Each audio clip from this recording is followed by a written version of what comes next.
So I'm thinking of two cases. Case one where someone is born in a shed in the middle of nowhere. There are still places on the map, as it were, with no name, just a grid reference. So let's assume the back and beyond in some dark, forsaken place. And here, even in the language to describe the back and beyond, the darkest corner of Earth, the description belies the prejudice. Nevertheless, consider a newly born infant in a remote location. Are they going to grow up and be a city trader in London or New York or Chicago Mercantile Exchange if it still exists? Let's ask about someone else who's born into poverty in the ghetto of a large metropolitan city, perhaps 700, 800 miles from New York, or perhaps even in a suburb of Chicago itself. Then let's consider a young kid born into a rich family in Westchester or Southamptons, or a rich suburb of London like Esher or very rich Belgravia. Even then, so what if they have such aspirations? What value does that function add to society? And presumably being a big swinging dick with a huge salary and bonus, that money has to come from somewhere. And so how do they put the cash back into society? Should they? Ought they? Buying a mega yacht or something, is that really useful? I don't know. Or does it miss the point altogether? Perhaps a higher aspiration is actually to be a minimalist, to override and to combat the insidious dream that's sold to us. The big house, the fast cars, the jet-set lifestyle. It's coerced in us.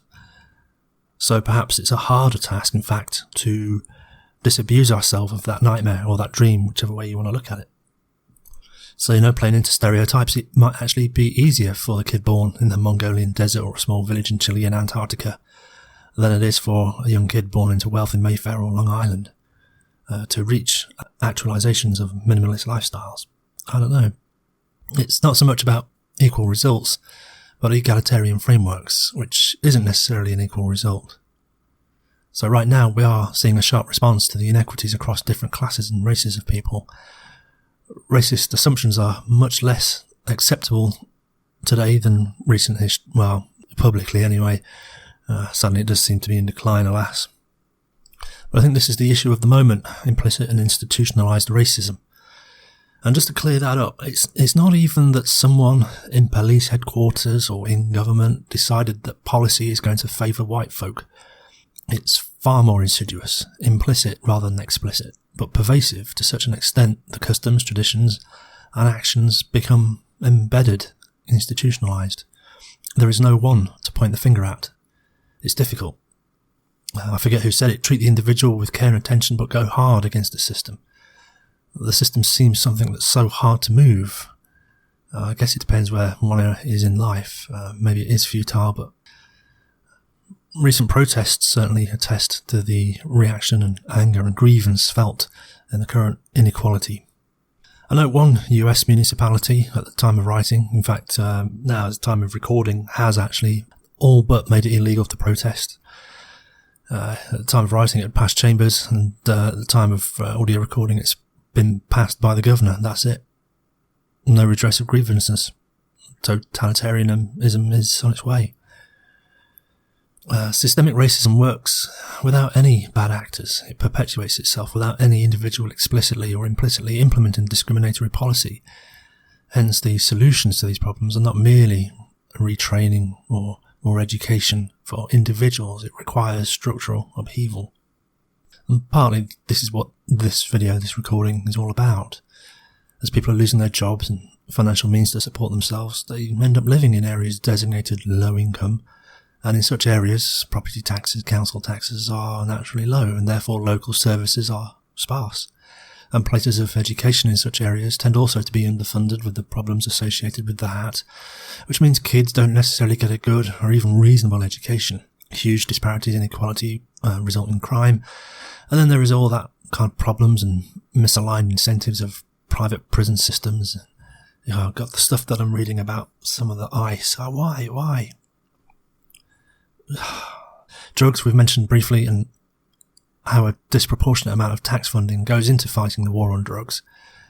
And perhaps the reason so many people seek out drugs is because for a lot of people, life is just that shit. I mean, I'm sure you've heard the story of the unsanctioned hysterectomies, or the hysterectomies without consent, that have alleged to occurred. Now, I like to believe it isn't true because it's so abhorrent, and how it's happened more than once. And under what conditions? How does that happen? It's not like, I've got toothache, well, let me whip out your uterus. So I presume the person was unconscious when it was done, because that's, I imagine, a painful procedure. So what were they unconscious for? Or how did this circumstance come about? We mentioned earlier eugenics. Here we are again, and it wasn't Hitler that pioneered eugenics. No, it came out of the United States.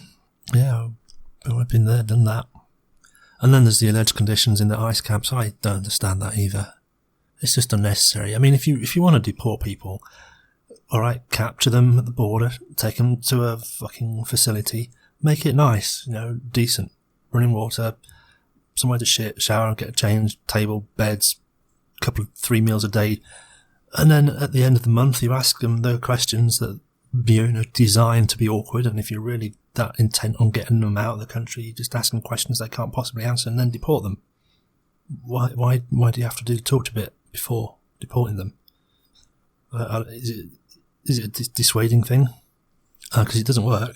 Because I suppose all that happens is, wow, it was really bad. Just don't get caught when you try and cross the border. And that's about as much as it'll be.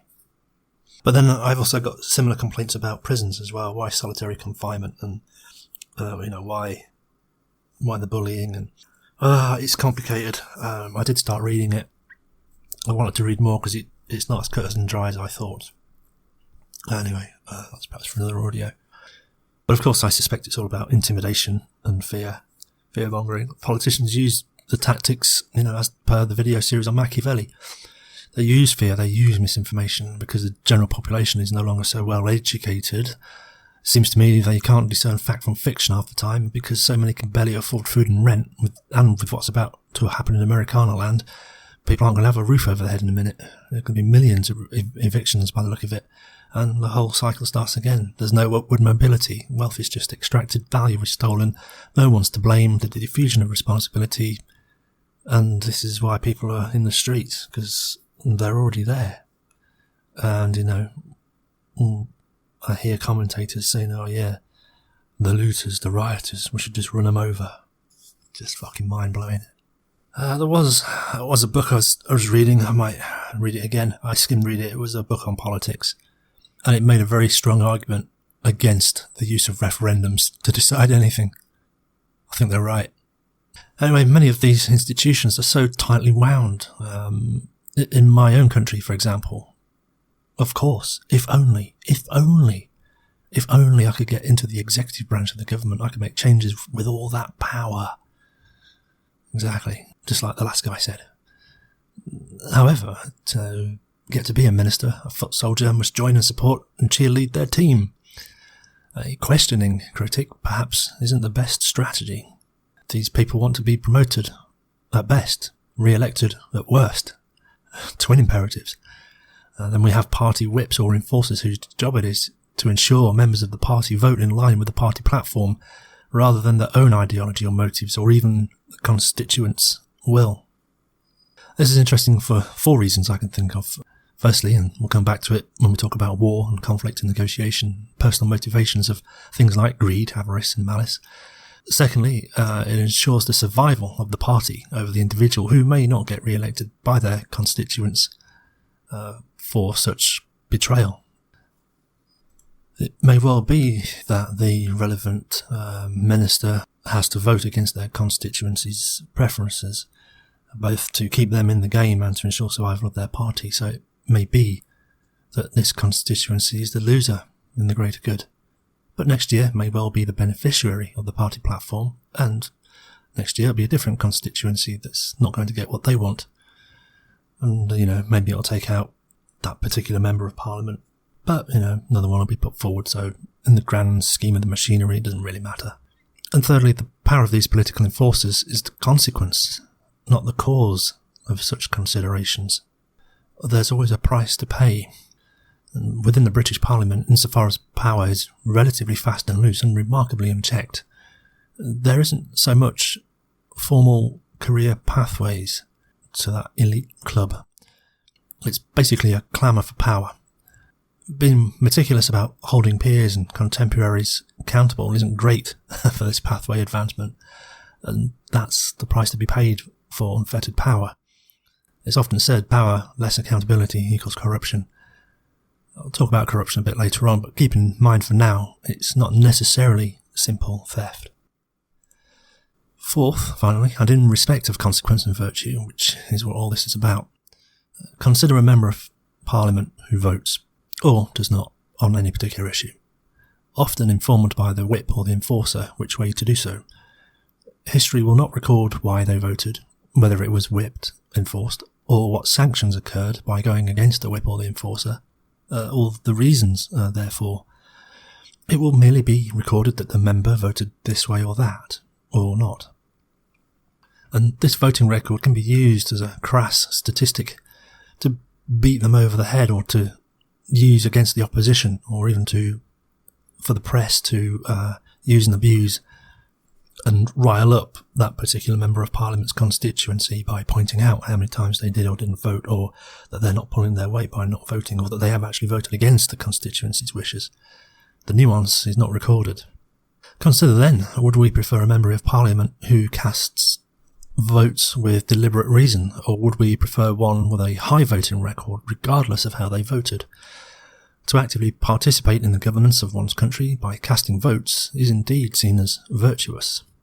But to what effect? It may be more interesting to understand why members did toe the party line or did not. Say that there is one MP, and there always will be one, who votes more than any other. Surely then this person could claim to be the most active and therefore the most hard-working member of Parliament on the block. Of course, while this person is busy voting so much, they can't possibly have read and understood all the nuances and intricacies of all those policies. They're just too busy voting. And the press watches, looking for sensational splits where a member of one political party actually voted against the party, and that's newsworthy. It's a split, it's something to aggravate. Party fallouts, disorder, chaos, the end of the world.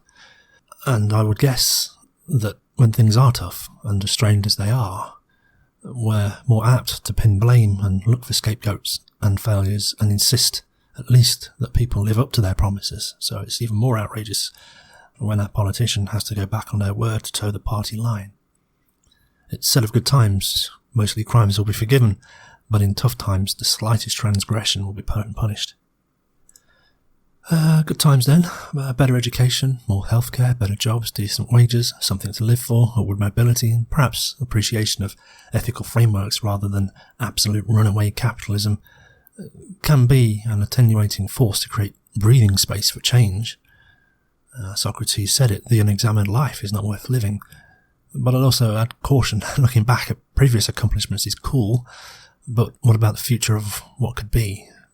Well, I suppose herein lies a matter of grave concern. No opportunity, no upward mobility, no hope. There is no future, only now. I think it's fair to say that to some extent many participants don't even know they're supporting a system of their own demise. And while this is the case, they will refuse to acknowledge prejudicial actions. Responsibility is certainly diffused by just following orders, or that's the way it is, just following the pace manual, just pulling over the shady characters. Just so, if only. Amtssprache, office speak, a language that denies responsibility, had to. No other choice. Was forced to vote this way. Only this week, I lost another friend to the Trump cult. Just reactionary bollocks. I thought he was smart. Turns out, it seems he didn't actually understand the words he was using. At this point, it seems clear anyone supporting or voting for Trump is an enabler of fascism. They somehow just don't see the damage they're doing. I don't know, I just can't be their friend if this is the case, because they're actually, like voting for Brexit. That's causing me damage. It's causing me harm. It's worsened our country. Why would I be friends with someone who hurts me? So I often wonder, I don't know, I can't spend the amount of time required to convince them. They're too far gone. I wonder perhaps when the jackboot's pressing on their throats, I might, if I'm so inclined, hear their last plea, if they can breathe. I don't know whether I blame them either. Politics has eroded to little more than branding, perception of competence rather than policy or substance. I'm sure we've heard the cries. They're all the same. And here I blame convergence as the Labour Party in the UK has moved right There's little to choose between let's call it two-party system, right, 2.5. And the Democrats in the United States have also moved right. There's so little to choose between them now. I suppose I also have sympathy for those who are conned, for those who believe the lies, but hold anger for those who did the conning, the grifters, the liars, and the talking heads who just repeat right-wing fascism, as far as I can tell. So where political parties and their policies converge, there's so little to choose between. Why is this? Well, I think we've covered on the channel before hotelling's game. That's why all the coffee shops turn up in the same place. Same reason all the gas stations appear in the same place. Same reason why eventually political parties coalesce. So where does that leave us then? It's little more than to make a choice on the credibility of party leaders and the feel-good vibes, because as far as I can tell, that's all that's going to separate them. In other words, it comes down to a popularity contest. And if you listen to Trump's rhetoric at the moment, he knows it. He's not talking policies. He's just talking about how bad the other people are and how good he is. And, so I suppose Brexit was seen as a change and people wanted change, and Trump was different and people wanted difference. Well, they got it. It wasn't sensible. As far as I can tell, that's how it went anyway. Perhaps not, but that's how it was sold. It wasn't the change we were looking for. And indeed, it turns out it wasn't even the one promised. Conned again. So rather than ideas and policies judged in a court of public opinion, especially in the United States, the politicians have pitted society against itself. Divide and conquer. In this way, the government has seriously eroded any notion of the consent of the governed. It's happening here in the UK too. New laws are just rammed through the judiciary side in the context of UK government and whipped. Under this condition, it's difficult to see how either government is making legitimate collective decisions for everybody. I make mention of this later. Just writing down a law doesn't give it the force of law. It's another topic, another digression to talk about rights, because with rights come obligations. I suppose, in a really simplistic view, people only have rights if they agree to the obligation. Take a simple one. I have the right to free speech, but that puts an obligation on me to accept that everyone else has free speech too. In other words, I have a certain obligation to uphold other people's free speech. If I'm not prepared to do that, then the right doesn't exist. So the force of law has to come from the people agreeing to abide by it. In other words, murder might be illegal, but that doesn't stop it from happening. We've already mentioned the legitimate monopoly of force or violence or state violence as security. It's pretty much what underpins every law. You escalate it enough and you're going to get locked in a cage or shot. So I've just been looking over, the United States side of things, non-state actors doing checkpoints and roughing people up on the streets, snatch teams of unmarked uniforms. No one knows what departments these are, not to mention the extrajudicial killings that we're seeing. I'll mention these later too. But the fact that the Americans have decided this force is no longer legitimate counts as strike two. Strike two? What am I talking about? Strike three. Inability to provide public services. Again, looking at Americana land, healthcare under COVID, or furlough subsidies, sustenance checks, effective responses to hurricanes and wildfires. And my God, those fires. Nope. Seems public services are woefully lacking. And the fourth strike, the fourth item that's required for a nation to be classed as a failed state, is the inability to interact with other states as a full member of an international community. Brexit weakened the UK position, certainly. The USA talks with China have stalled. But on the whole, the UK and the USA still have at least this last one. So I'm reckoning that the USA only tallies 3 out of the 4 checks for being a failed state. But I'll also mention that both the UK and the USA break international treaties a lot, and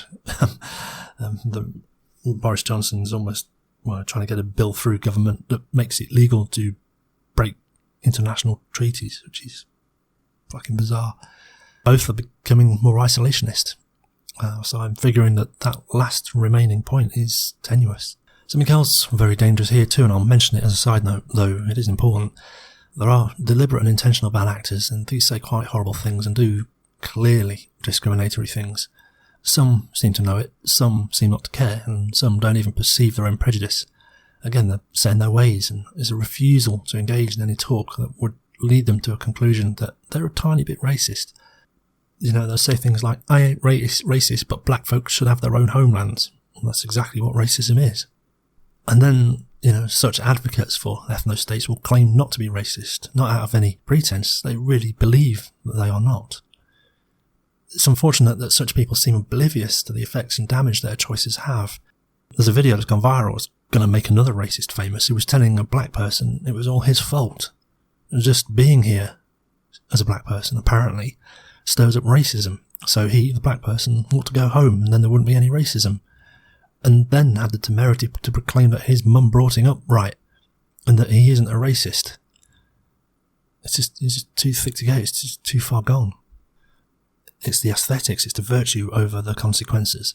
So they might have the notion that racists are horrible and nasty and violent people, and they think of themselves as not these things, which means they think they are not racist because they don't match their own stereotype of what a racist is. They're making a judgment on the perception of a straw man, not the actual facts of the matter. Again, facts in this modern age don't seem to matter. It's my facts, my beliefs, it's my truth. Again, confusing material issues with aesthetics. It's so myopic. Though I think we're splitting hairs when we ask, well, is it that they hold racist views or are they actually racist? Can't really tell the difference. The YouTubes and the Twitters have been fascinating though. Generally, and this is the saddest part, it seems a lot of racism is born of just pure ignorance, and it's just so sad. And especially because there seems no check on ignorance. It remains pervasive. This is what I'm talking about. Poor education. Too busy working 2 jobs to have a moment to reflect upon life and changing times. I mean, gosh, even just go into Google's and search for city skylines pictures from the mid-1980s and compare it to now, 40 years later. It's staggering. And the population has grown from then, from 4.4 billion to, well, let's round it off at 8 billion, unless further catastrophe awaits us in 2020. Staggering change. Some would say a certain class of people can do well in the current system, despite being ignorant, stupid and bigoted and avoiding being held to account. And so to me that describes a certain, privilege. Success in moral decision-making, however, requires having well-integrated rational and emotional motivations.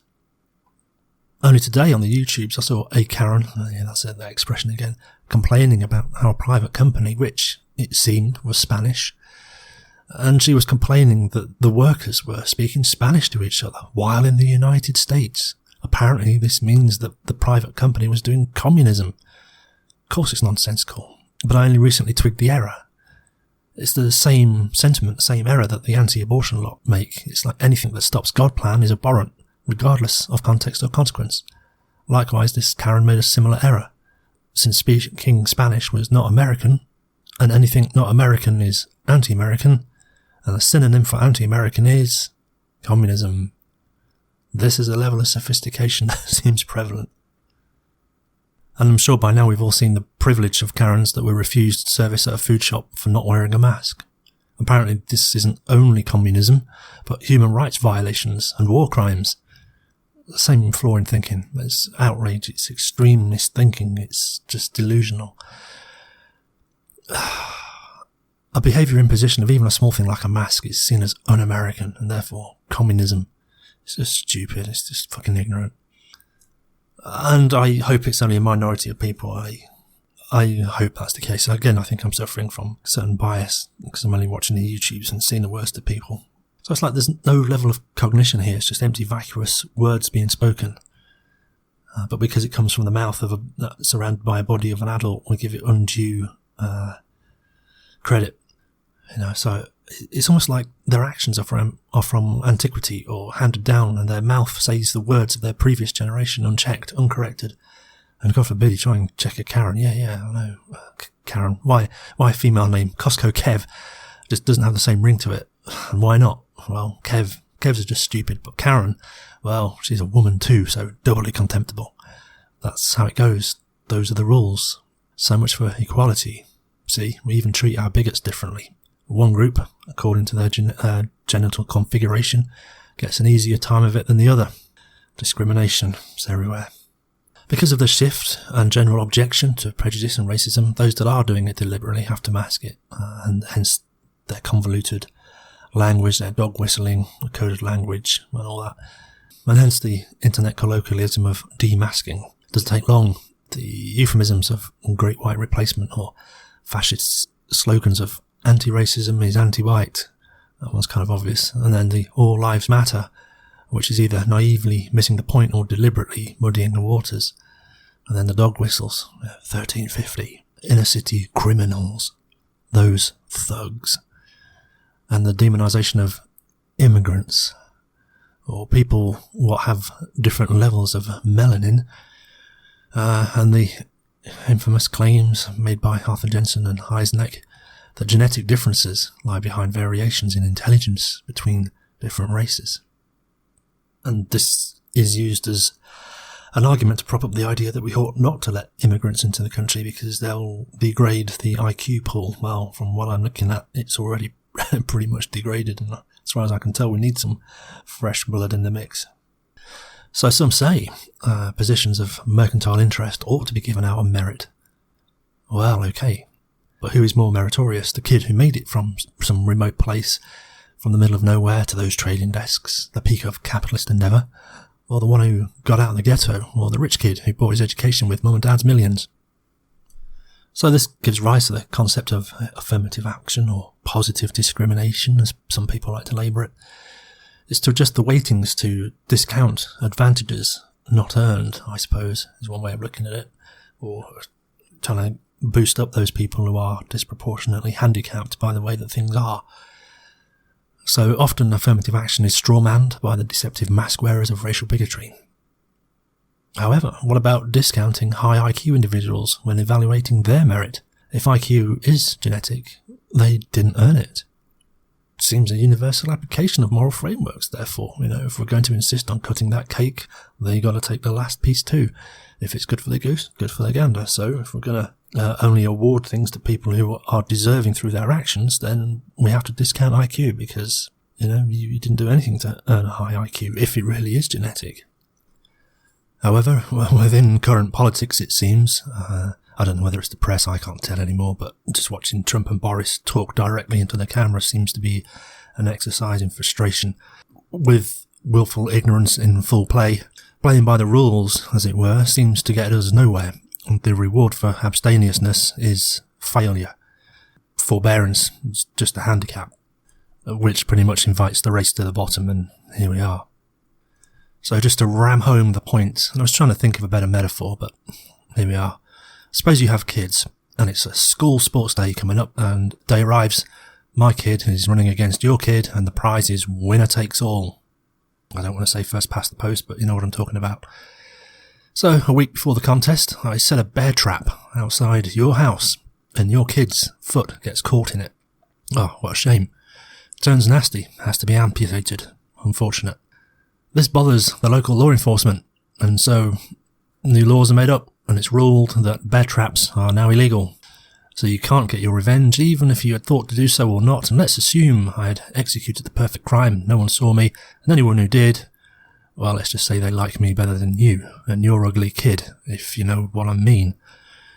So, along with the rest of the neighbourhood, of course, publicly I condemn such wicked and reckless acts, and so on and so on. I might even promise not to hobble any future would-be competitors, not that that's an admission of the things I've done in the past. Nonetheless, race day arrives.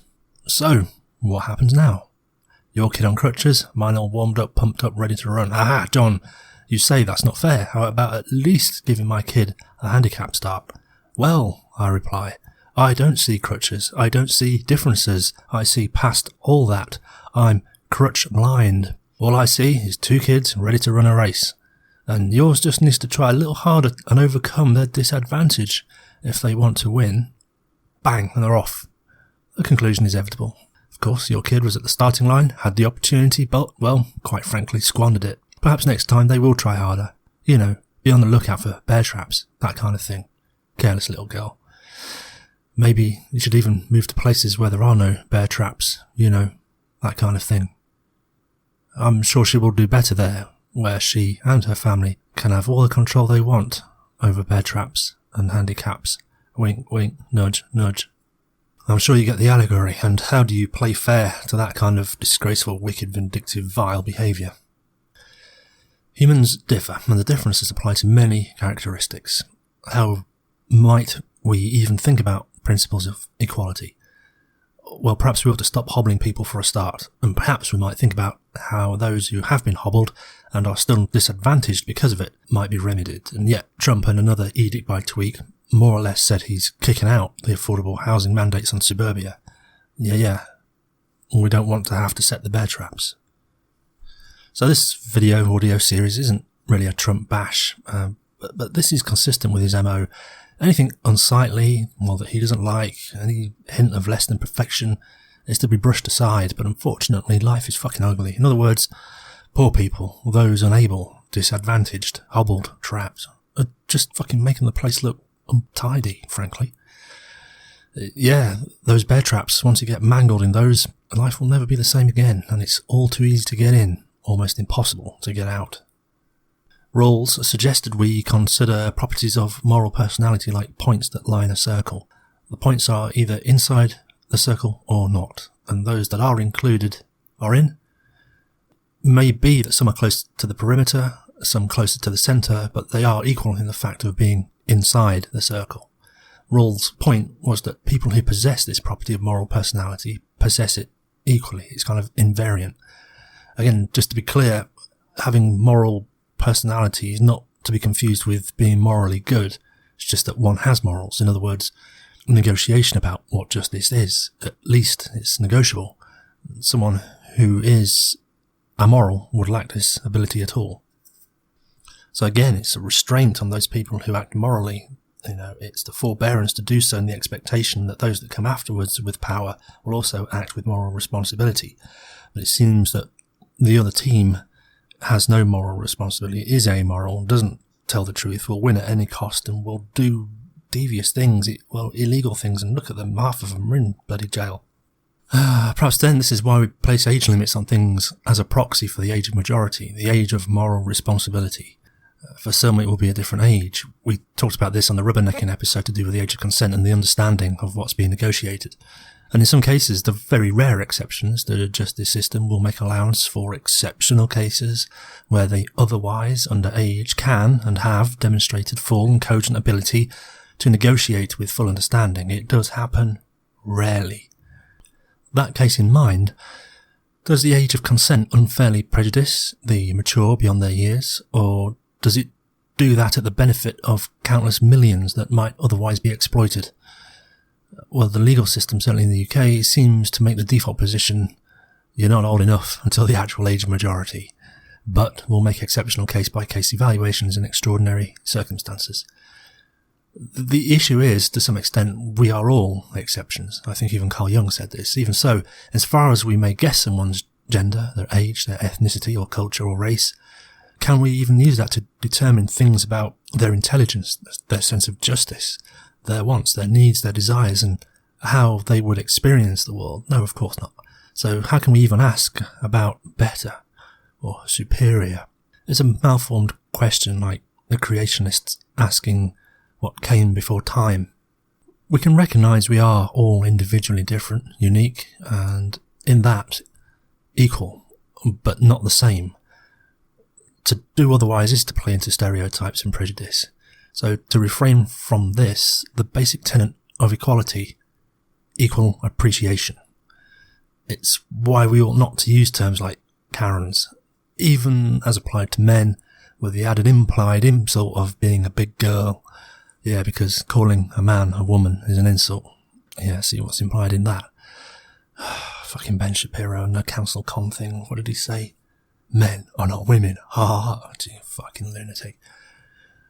And a recent example, the doctor who was talking up Trump and the hydroxychloroquine, and then talked about demon semen and alien possessions.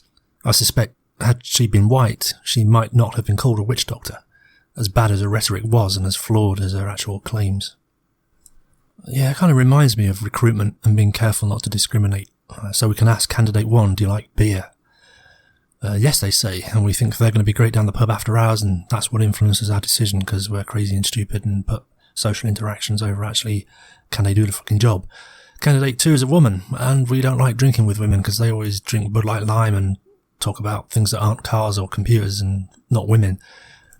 So we don't even ask if they like beer. And by this, we've already discounted them on the basis nothing to do with merit, but it could be argued a gendered stereotype that leans into a basis for discrimination. Thin fucking ice, my pedigree chums. Ideally, we want to know the uniqueness of each candidate, but to be fair, and maybe even legal, I'm not sure, we have to, or ought to, ask the same questions. So the way to get around it, it's been years since I've interviewed for staff, was to ask a question like, what do you like to do to relax? And then whatever they respond with, follow up with, tell me about it. In this regard, I've asked the same 2 questions of each candidate. Their responses will be individual, but the both will have responded and have had the opportunity to express individual preference.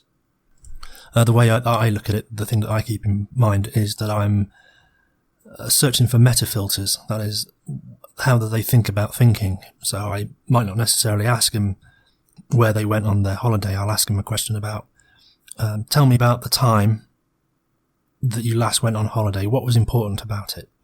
Some people will say, the people were great. People person. Some might say, the system was flawless. We checked in, no problems, everything went smooth, it was paid for, the organisation was exemplary. Systems person. And some might just say the views was amazing.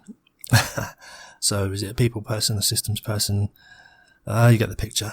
So I think that's a fairer way of doing it. So we're actually going after metadata, the way that they process information, not what information they happen to have come across during the course of their life, because everyone's different. So some will have, a very privileged upbringing, some not so much. So it seems unfair to ask somebody about a particular experience that they're only going to get through a privileged upbringing, and to ask the same question of somebody else who's just not going to have that experience. So again, it comes back to bear traps. We're asking of people, do you have a privileged upbringing? In essence, by asking them particular questions like, what's the best thing about going to the polo? Or what did you like most about going to your 23 countries in one of your gap years? There are a certain set of people that are going to have answers for that, and a certain set of people who say, I've never been out of the country. Well, that's kind of stilted that conversation. And so it doesn't go anywhere. And so it seems like a dull question and a dull response. And that might persuade us to think that they're going to be a dull employee. So we need to do better. We need to ask better questions, not just about their experience, but the way they think about things. I've got a whole question sheet somewhere about how to elicit meta filters for how people negotiate, the people's management style, people's adaptation to change, people's ability to do project management. It's about 50 questions tucked away somewhere. Yeah, so things I've noticed a shift as well since, say, 2015, the Brexit thing, the isolationism, anti-globalism, and the build the wall thing. It's kind of become tropes in of themselves now, sad parody, memes. And there is an issue. Sure, there's an argument to be made about how globalisation is dominating local matters. Yes, that's a good convo to have. It's an important discussion, but I get the sense that the convo has been hijacked by vested interests, far right and the fascistic, those with fash tendencies. And I have an answer to this, and the answers are seemingly simple, black and white, but totally wrong. And it starts with a slogan like America First and the Brexit thing, but they seem to have succeeded mostly on the basis of racism and exclusion, enabled and won by lies and falsehoods, and all but now admitted to the same by their instigators and agitators. Local people first, well, okay. But then that just slides into just us, for us, only us. And then policy follows, and when the ultimate expression is power for power's sake, as long as we are in power. And then we have that little problem. And just a point, by the way, on that, I should say as well, rights and obligations. If we're going out there and saying, we should support local people, local things for local people, local rights for local people, local jobs for local people, then stop fucking buying your shit from Amazon. Stop renting your films from bloody Netflix. Yeah, see, it's the same side of the coin. Yeah, anyway, I was going on. Yeah, then we have a little problem we mentioned earlier, the faux intelligentsia, who think they understand but don't, and are subservient to power. They lick its heels. They brown-nose it, regardless of its morals, and actively work to prop it up. Their default position is authority is right, facts don't matter, ignorance is irrelevant, we are right, you are wrong, and when equalities are pointed out, it doesn't matter. All that matters is winning. And they win by whatever virtues in their authoritarian chain. You know, you hear it in their rhetoric. Trigger the left, beat the libs. No talk about making things better, no discussion on policy. It's all about their authoritarian leader and the cult of personality being exalted, as it confirms their power hierarchy of which they are invested and through which they find their identity through the pecking order of that particular virtue hierarchy. Of course, I'm getting only a thin slice of the action, as the internet is full of faux intelligentsia and talking heads, each eking out a living, one chat dono at a time, or in Brager's case, billionaire benefactors. In the Portal's case, with that insufferable Bob Weinstein, whose predictions keep turning out to be wrong. Where does he get his money? I think he runs the Peter Thiel hedge fund, doesn't he? And if I were Thiel, I'd be asking why my money manager's predictions about the future keep turning out to be wrong. I'd be a moron to continue to let them manage my money on this basis. He might be smart with maths. I've no idea, but it doesn't translate into clairvoyance. I can attest, I used to be able to slice and dice and solve Schrodinger's wave equation, but I struggled to translate that to applicable reality. While I recognise it as one of my limits, and I shan't project, the point is that just because you can do clever maths, it doesn't automatically follow you can apply it in useful ways.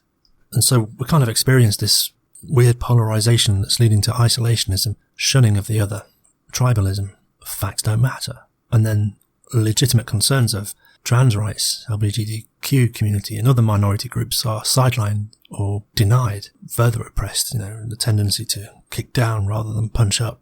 I can say from some personal experience, I've had no experience of transgender.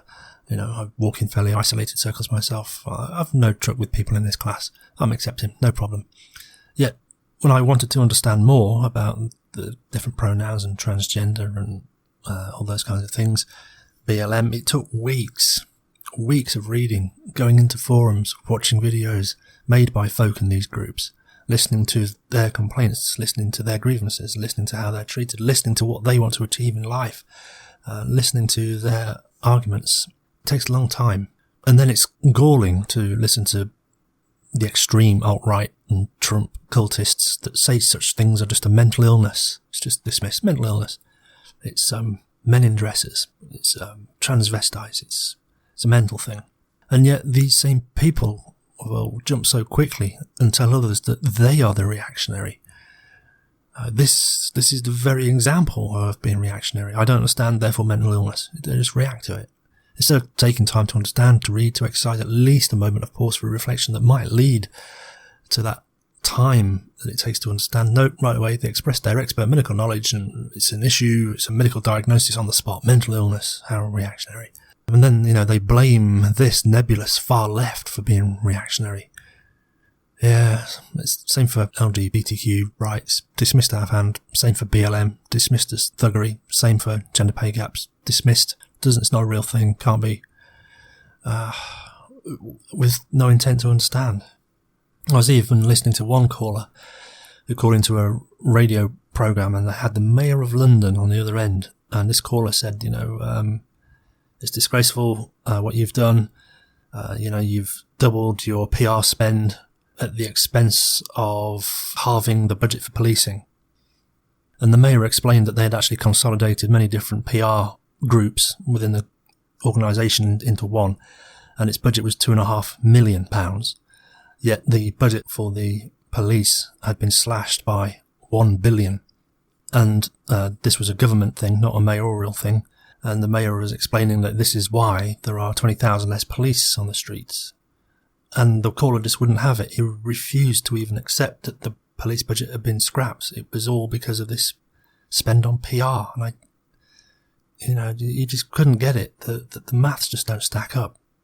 You wouldn't believe that the government had cut £1 billion in funding, but the mayor was there saying, this is the figures. It's irrefutable. Well, I still don't believe you.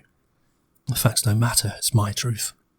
It just irritates me so much when people deny facts, deny reality.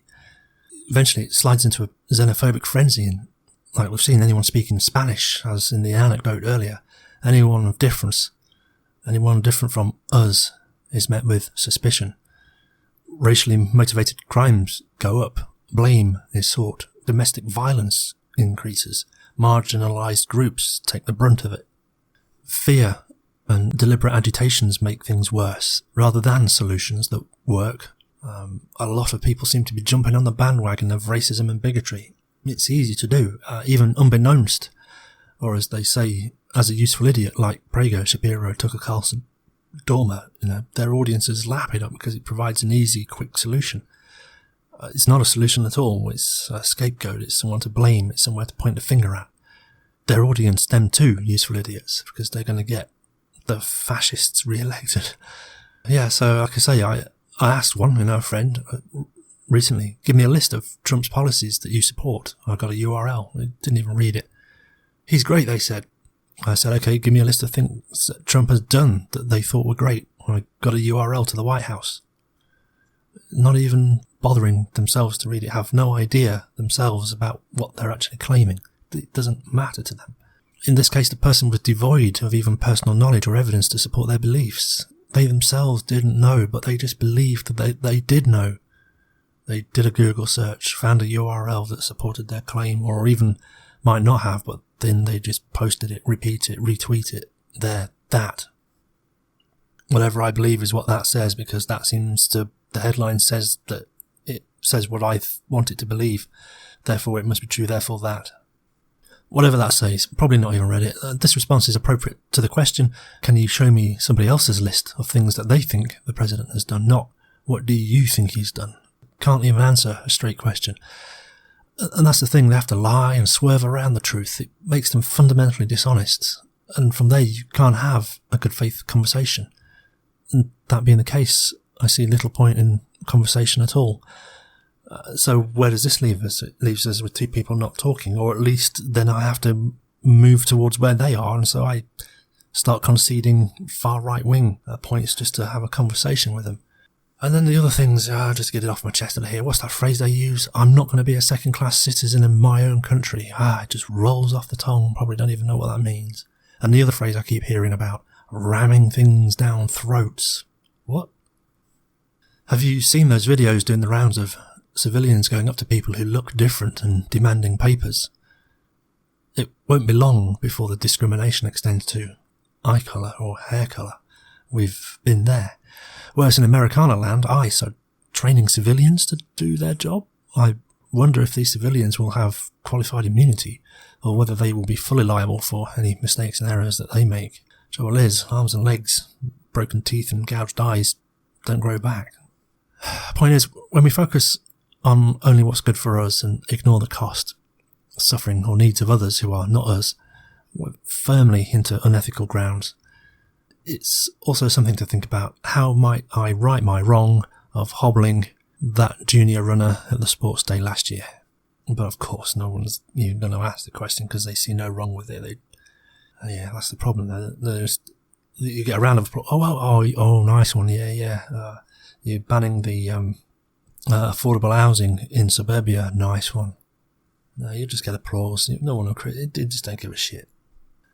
In reality, though, for doing such a wicked act, perhaps I ought to be punished and maybe even fined or have certain privileges taken away. I might complain and state I've agreed to no longer hobble people going forward, and that everything is equal now going forward. So let's not talk about the past. That's over and done with. Yeah, that's how it seems to work.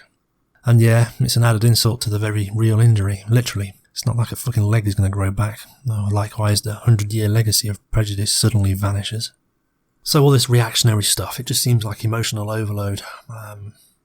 People get angry and they lash out. And I forget who I was listening to recently, ex-army type, special forces job. He was talking about debriefings after a battle, after being in the red mist, the adrenaline rush. It's two kinds, he said, two kinds of debriefing, the hot wash and the cold wash. The hot wash is the immediate post-action reckoning, and it usually conveys information weighted for emotional response or heightened sense or arousal. Capture that information. Then go and get a shower, something to eat, put on some nice clothes, take out a notepad, and then do the cold wash. A debrief with a cooled down mind. A bit more rational. Things have had time to integrate. Less reactionary, more reflective. I'm sure there is value in both, and I'm coming around. So when I get emotional and I do a emotional response from an immediate reaction to something, it's a good place to first just let it wash over, immerse in it, try and sense what values or what boundaries it's triggering in me, what values is it rubbing up against or violating. Just note those for now. Then go and get something to eat, cup of tea. And see, that's what it's all about. Cup of tea cools you down, relaxes you, stills the mind. And the stiff tweed as well, stiff tweed jackets. There's a good reason for stiff tweed jackets. It makes it impossible to raise the arms in surrender. Anyway, yeah, having cooled down, analyse what it was all about. Can you get your values met in other ways, or do you have enough power to change the externals to accommodate maintenance of our preferred status quo?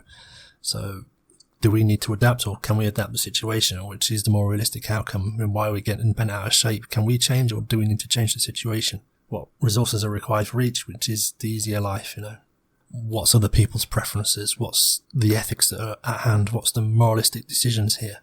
How can everyone get their needs met? Not just me, not just can I get my revenge from my hot wash experience.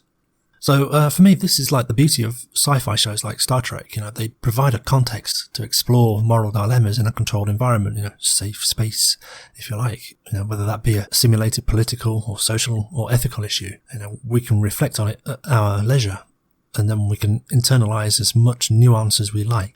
And as alluded to earlier, this could result in our own moral framework being confirmed or challenged or left in a state of what the fuck, or to use its formal term, aporia. Alright, so I think that's another hour. That'll do for now, and next time we'll pick up a little bit more Star Trek, talk about the different characters in Star Trek and how they relate to different moral frameworks and how they're integrated, and I don't know, maybe we'll get on to casuistry a bit more.